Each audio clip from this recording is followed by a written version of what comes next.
ಲಿಂಗಾಯತರು ಬಯಸಿಲ್ಲ, ಯಾರು ಜೈನರು ಬಯಸಿಲ್ಲ, ಯಾರು ಹಿಂದೂದವರು ಬಯಸಿಲ್ಲ. ಅವರು ಬರೀ ಎಲ್ಲ ತುಳಿದಾನ. ಬರೀ ಹಿರಿಯರು ಬಂದರೆ ಬೈದು ಏನಾರು ಮಾತಾಡೋದು. ಹಿಂಗೆಲ್ಲ ನೀವು ನೋಡಿದ್ರಿ ಮೊದಲಿಂದ. ಯಾಕೆ 40 ವರ್ಷ ಮೊದಲು ನೋಡಿದ್ರಿ. 80 ಪಾಯಿಂಟ್ ಹಿರಿಯರು ಮೊದಲು ಅವರು 8 ವರ್ಷ ಬೇಕಾದ್ರೆ ಅವರು. ಈಗೇನೋ ಅವರು ಕಷ್ಟ ಮಾಡಿದ್ರೆ 20 ವರ್ಷ ಕೂಡ್ಯಾರ. ಅವರು ಎಷ್ಟು ಬೈದ ನೀವು ನೋಡಿದ್ರಿ. ಅವ್ರು ರಿಲೇಷನ್ ಎತ್ತಾಗಾರು ಸಂಖ್ಯೆ ಸಮಾನ ಎತ್ತಾರ. ಈ ಕಡೆ ಅವ್ರು ಹುಟ್ಟಿದ ಮೇಲಿದವ್ರು ಎಷ್ಟು ಬೈತಿದ್ರು. ಸಂಖ್ಯೆ ಫ್ಯಾಕ್ಟ್ರಿ ಕಸ್ಕೊಂಡಾಗ ಎಷ್ಟು ಬೈತಾರು. ಈಗೆಲ್ಲ ಅಪಪ್ರಚಾರ ಮಾಡ್ಕೊಂಡು ಹೇಳ್ತಾರ.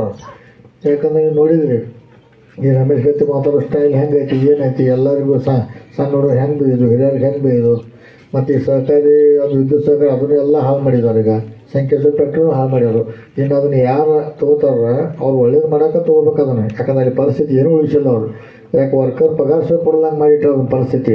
ಅದಕ್ಕೆ ಸತೀಶ್ ಅಣ್ಣವರು, ಬಾಲಚಂದ್ರ ಅವರು, ಅಣ್ಣಸಾಹೇಬ್ ಜೊಲ್ಲೆ ಅವರು ಇವ್ರ ನೇತೃತ್ವದಾಗ ಅದನ್ನು ಮತ್ತು ಇನ್ನೂ ದುಡ್ಡು ಹಾಕಿ ಅದನ್ನು ಮತ್ತು ರೆಡಿ ಮಾಡ್ಬೇಕು ಅದನ್ನು. ಅಲ್ಲಿ ಏನೋಪ್ಪ ಭಾಳ ಒಂದು ಬ್ಯಾಲೆನ್ಸ್ ಶೀಟ್ ಇರೋ ದುಡ್ಡು ಐತಿ, ಅಲ್ಲಿ ಹೋದಕೊಳ್ಳಿ ಅಗದಿ ಏನೇನು ಚಕ ಇದು ಮಾಡ್ಬೇಕು ಏನೂ ಇಲ್ಲ. ಎಲ್ಲ ಅಂಥದಕ್ಕೆ ಇವ್ರು ನಿಮ್ಗೆ ಒಳ್ಳೇದಾಗಲಿ ಮಾಡ್ತಾರೆ. ಯಾಕೆ ಇನ್ನು ಮುಂದಿನ ವರ್ಷೋದನ್ನು ಅದು ಬಂದಾಗ್ತದೆ.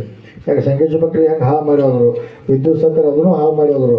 ಅವು ಬಂದಾಗಬಾರ್ದು ಇವ್ರು ತೊಗೊಂಡು ಒಳ್ಳೇದು ಮಾಡೋಕೆ ಉದ್ದಾಡತ್ತಾರು. ಅಲ್ಲೇನಪ್ಪ ಅಲ್ಲಿ ಹೋಗಬೇಕು, 4 ರೂಪಾಯಿ ಮಾಡ್ಬೇಕು, ದುಡ್ಡು ಮಾಡಬೇಕು ಅನ್ನೋ ಏನೂ ಆಸ್ತಿ ಇಲ್ಲ. ನಮ್ದೇನು